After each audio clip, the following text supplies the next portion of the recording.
I pull up and kill shit. 6 feet. All right, 6 feet, going deep. It's Torius with Adam22 of No Jumper, the coolest podcast in the world. All right, Adam, why don't you tell us what you do? Well, I own the Onesomeshit bike shop / clothing store on Melrose in Los Angeles, but I guess I'm primarily known for being the host of No Jumper, an upcoming media company. That's what's up. What are you doing in Miami right now? I'm hosting a Trap Circus featuring Cardi B, Kodak Black, etc. How's it been so far? It's been tight, yeah. I just seen my boy Lil Tracy play. Warhol's about to go on. I seen Rojas and Don Crez. There's a bunch of homies here, so it's cool. Yeah, a lot of people that you interviewed are here right now. Yeah, it's cool. I'm happy to be part of it, you know. How's it feeling like being in the scene of Miami, like seeing all the Florida artists that look up to you and all the other artists that you're putting on? I mean, like, Florida's like super next up as far as I'm concerned. Like, Florida's just so many dope artists coming out of here and everything, so I'm just I'm happy to support. And you know, I've always, a lot of the biggest artists that I'm associated with, like Pump and X, are from here, so, you know, I always try to show love and everything. Yeah, of course. Oh, Lil Tracy just came in. Yeah. So how did you like get started with, you know, like a lot of people know your story, but for anyone like that doesn't know you, like how'd you get started in like the whole rap scene? Well, I like come from the BMX world. That's what I've been doing since I was a kid. I always just rode bikes and listened to rap music. And so when I was 22, so about 12 years ago, I started a BMX website that just became hugely popular, like really, really fast. And you know, that was my life for like 10 years. And then after a while, I wanted to enhance what I was doing on the BMX side of things, so I started doing podcasts and vlogs. And then at a certain point, after I started doing that in the BMX world, I started to do that with rappers a little bit too, and, you know, people in the fashion scene and just like different walks of life in LA. And then that just went crazy, just took off. All of a sudden, it was just way bigger than I ever imagined. So yeah, of course, because you started off with like little artists that were like, they weren't really having a buzz, and then like eventually they just like got bigger and bigger and bigger, and then man, fuck this nigga, bro. Fuck this nigga. It's like, I love him. He's great. I love Lil Tracy. Lil Tracy, one of the best rappers. I got some tattoos on my face. You want to lick the ink? He just changed his name, didn't he? Tracy, just Tracy now. Yeah. Tracy Minaj, maybe. Yeah, Tracy Minaj. Yeah. But how is it like meeting all these artists that like a lot of kids like, you know, they wish they could meet, you know? I mean, it's cool. It's like regular people to meet a lot of the times. Like, you know, I'm lucky that a lot of times I get to meet artists when they're younger. So somebody like Perp or Lil Pump or X or Lil Yachty, you know, I got like regular friendships with them because I've known them since they were younger. You know, it's really hard to like become friends with somebody once they're like famous. You know, so it's kind of like I'm lucky because I sort of like knew those guys and helped those guys out in the early stages of their career. So I have good relationships with a lot of these young dudes. So, you know, to me, it's like I've been around like pro BMXers my whole life since I was young. And those dudes I always looked at as like superstars.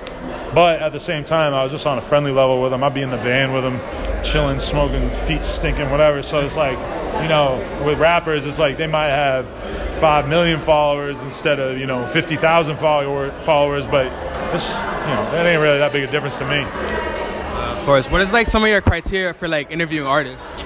I like to just look for people that are making waves in terms of establishing a fan base and like on a small level, but like people who are just popping in their area or people who have the internet talking, people who just are creating a buzz. And like a lot of times it's people that I personally fuck with, but I'm not opposed to like, you know, if there was some, you know, like 12-year-old girl rapper or something that I'm not realistically driving around listening to, I mean, that could still be a cool interview because if the culture is excited about it, then I want to help document like whatever's going on in the culture, period. So I'm happy to, you know, take part in a lot of different ways. But I mean, also just anybody who's made an impact too, because I interview a lot of older rappers, a lot of dudes who realistically like their time has kind of come and gone, but they're still rappers, it's like more like, yeah. I do a lot of, you know, YouTubers and just comedians and all kinds of different people. So it's like, to me, the podcast is all about challenging myself. So I just like to do whatever.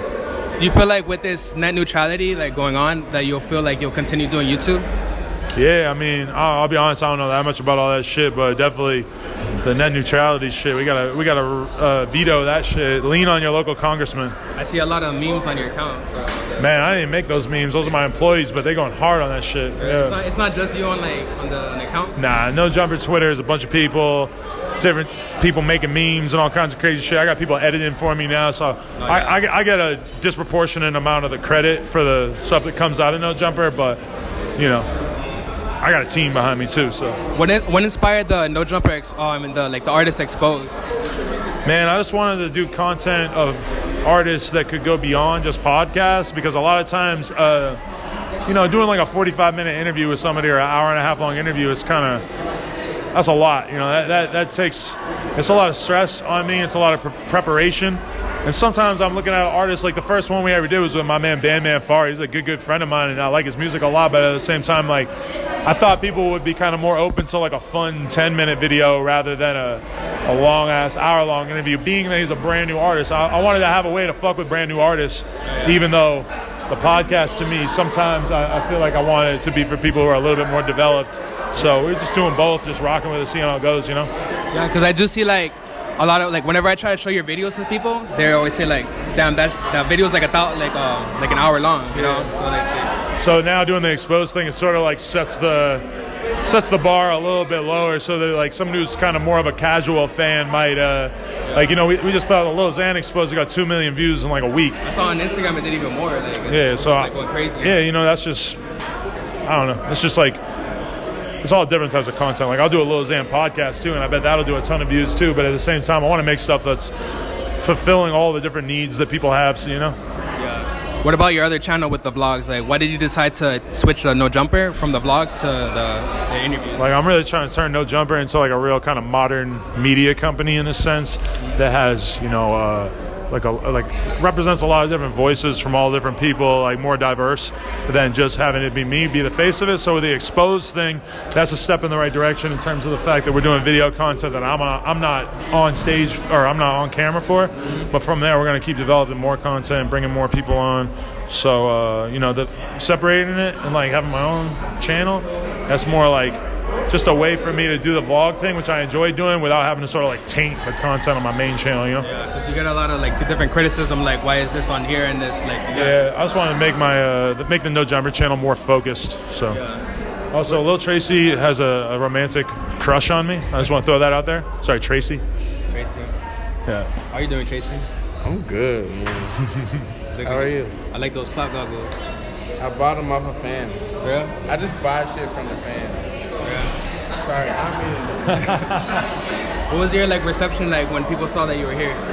Oh man, we get mad love from all the fans, you know. Like Florida is one of our bigger markets, like LA, Texas, New York, Florida. So I mean, you know, I wasn't surprised to have people showing love. Some kid tried to get me to watch a video of him eating ass. I don't know about that. He sent a security guard over like, yo, this kid wants to show you a video of him eating ass. I'm like, I'm good. I'm like, I got some weird fans.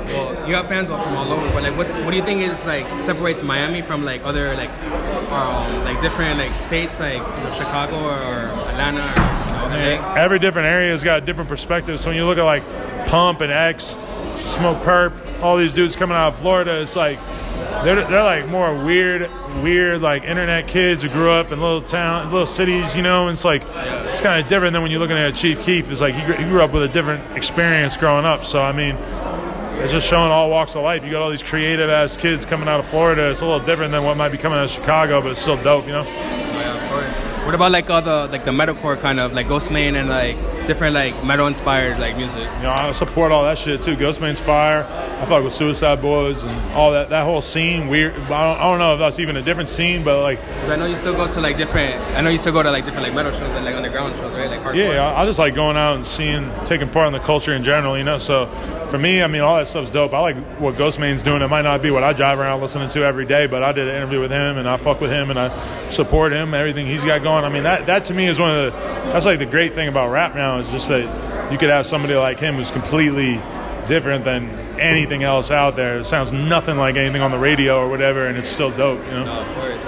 I really appreciate that you interviewed Gary Vaynerchuk, because I was watching a lot of his videos, because like he talks about like marketing and business and stuff. And I feel like it's important that like your audience, because since they're all like trying to be rappers or like, you know, like artists in like different ways, like it's all business.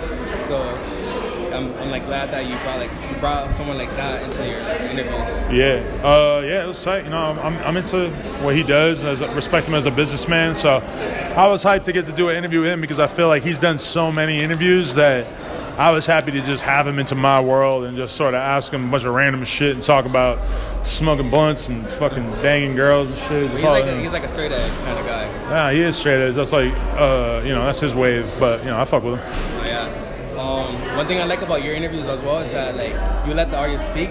Yeah. I do watch, like, a lot of Gary's interviews, but he's, like a lot of different artists, they don't really, like, connect with the artist as much as you do, you know? Yeah, I feel you. That's what I'm trying to do. I'm just trying to really have conversations as opposed to just like talking at somebody, you know, asking them a list of questions. I try to just really vibe and just go in whatever direction we got to go in, you know? Yeah. How much research do you do on your artists? I mean, it ranges. Like sometimes, like for Gary, I didn't do any research for him. I just did it. You know, I didn't bother to look anything up because I feel like I already know a good amount about him. He's a good conversationalist, so I didn't do anything for him. Yeah. But, you know, sometimes I got to go interview I interview Wyclef. And I was like, damn, like there's so many albums I got to go listen to. There's like, I want to watch interviews. And, you know, with somebody like him who's a legend in the game, it's like I got to go harder and even do more research. So I enjoy both of them. Have you ever done research for an artist and then you never end up doing the interview? Yes, all the time.